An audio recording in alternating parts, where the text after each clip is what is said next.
Hello students. Next we are looking at the first theorem, which is the Thevenin's theorem.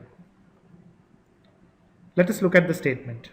Now when we read at the statement, please look at the first paragraph separately because that is talking about the Thevenin's theorem, whereas the second paragraph onwards down you will find basically what is the step. So let me read the first paragraph, which is the basic statement of Thevenin's theorem. The statement says, any two terminals of a network can be replaced by an equivalent voltage source and an equivalent series resistance. So there are many things that you are seeing here. First thing that we have to understand is what is terminal, or basically what is two terminals. Okay, that is the first thing that we have to understand. What are two terminals of a network? Then the second part and the third part is the equivalent voltage source and the equivalent series resistance. So first, what are two terminals of a network? For that, consider this particular circuit. In this particular circuit, if suppose we are interested to find what is the current that is passing through the 2 ohm resistor, then one of the ways, there are two ways in which we can do this. One of the ways is we find out what are the different currents, I1, similarly I2, I3. Like that we find out each and every current, and then finally we reach to the fourth current, which is I4. And once we find I4, we say that 2 ohm resistance is having or passing a current of I4 through it. But it is, for doing this, is it necessary that we should find all these currents I1, I2, I3 and I4? We know that using the simultaneous equation we are able to solve it. So if there are four unknowns here, the first unknown is not there because it is 10 amperes. So let us say this has three unknowns. Okay. So for these three unknowns we will have to find out three equations. Is there any way to basically find out through a single method what is the current passing through this? So one I said that is mesh analysis, other one is the nodal analysis. Suppose this voltage is V1, this is V2, this is V3. Once we know V1, V2, V3 and we find out that this is V1, V3 and this voltage is 0 or even this voltage is 0. So V3 and 0, these two voltage, let me write here V3 and this is the 0 volt. Then the current through it will be V3 minus 0 divided by 2 ohms. That will give the current. But again, for doing this, we will have to find out the three equations, simultaneous equations, so that we get V1, V2, V3 using the nodal analysis. So again, it's a lengthy process. What Thevenin's helps us is to find out for any one element what is the current or the voltage across it. And for that, what it proposes is that you have to take that element out. So this is sometimes called as the load. This is sometimes called as the load because you want to find out what is the voltage or the current in that particular load. So we will call that as the load. Now let me redraw it, okay, and show that I have taken out the 2 ohms separately. So here we have separated out the 2 ohm resistance, and what we have now left are two terminals which are open. One of them I will write it as terminal A and the other one let me name it as terminal B. Now what the Thevenin's theorem says is that these two terminals, so let me read the statement.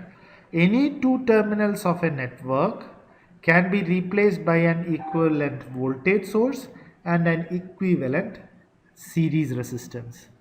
So what it says is that if you are having such a arrangement where you want to find out what is the current and voltage across 2 ohm, what we do is we take 2 ohms outside, and whatever is remaining, that we redraw or we recalculate into a different circuit which has a resistance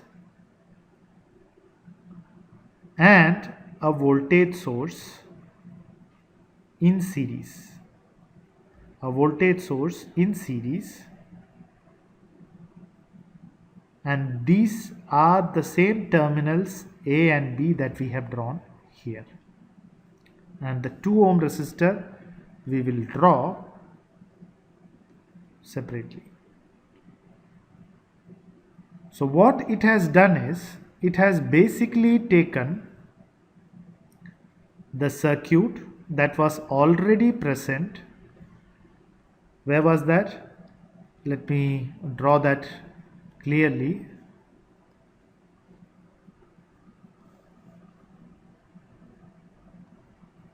So this is the circuit which is the resultant. Let me draw that and put it in a different color. Okay, and this whole circuit is basically a reduction of this much, this whole circuit. So whatever is lying inside this box has been totally reduced into just 2 values. One is the resistance, which we will now call it as, let me use a different color, a resistance which is called with a short form R small th, capital R small th, and the voltage which is called as V small th, which is called as Thevenin's voltage. So I will name this. This is called as the Thevenin's voltage, and this is called as the Thevenin's current. So Thevenin's voltage and Thevenin's resistance. So Thevenin's voltage and Thevenin's resistance we are getting by some method. That method is what is explained in the remaining part of the statement. So this is what is basically the Thevenin statement. So you are replacing the whole network. We are replacing the whole network that we see inside this box. This whole network is just replaced by 2 values, only 2 values, a resistance and a voltage source. Now what is the advantage of this? The advantage of this is, now I can complete this circuit and find out what is the current using simple KVL rule, or even the voltage across this can be simply found out. If I complete the circuit, I find out the KVL, and then how much current is there, that multiplied with 2 ohms will give me what is the current and voltage across 2 ohm resistor. So generally what is done in exam point of view is, they will only give you, they will not give you, mostly they will not give this 2 ohm resistor, and what they will do is ask you to convert from here to here. So all you have to do is, you have to find out what is VTH and RTH for any given 2 terminal circuit. Okay, now let us go back to the statement and see how do we find out the voltage source and the resistance. The voltage source is the voltage across the 2 terminal with the load removed. So we have already removed the load. Okay, we have already removed the load. So the voltage source is the voltage across the 2 terminal. So what it is trying to say is that whatever is the voltage that you get across this, once you have removed this load and you try to calculate and what is the voltage you are going to get across A and B terminal, that voltage is the VTH. Okay, and similarly whatever is the resistance you are going to get across AB, whatever is the resistance you are going to get across AB after removing this 2 ohm resistance as it is shown here, that resistance is going to be RTH. But there are some things that we have to take care when we calculate VTH and RTH. What is that? It is that the series resistance, the resistance of the network measured between two terminals with, first thing, the load removed, the constant voltage source is replaced by a short circuit, the constant current source is replaced by open circuit. So these three things you have to do to calculate what is the resistance. Okay, so VTH we find out by straight away finding out what is the voltage across this. And for finding out the resistance, what you do is you replace this circuit by what? You replace the constant voltage source by a short circuit and the constant current source by an open circuit. So let me show that here, okay, so that you all are familiar with it. So what it says is, so I have redrawn the circuit. What it says is that you remove the load. So you can see I have removed the load. 2 ohms is not here, that I have removed. Then the constant voltage source is replaced by short circuit. So wherever is the constant voltage source, for example this 10 volt voltage source, that I will have to remove.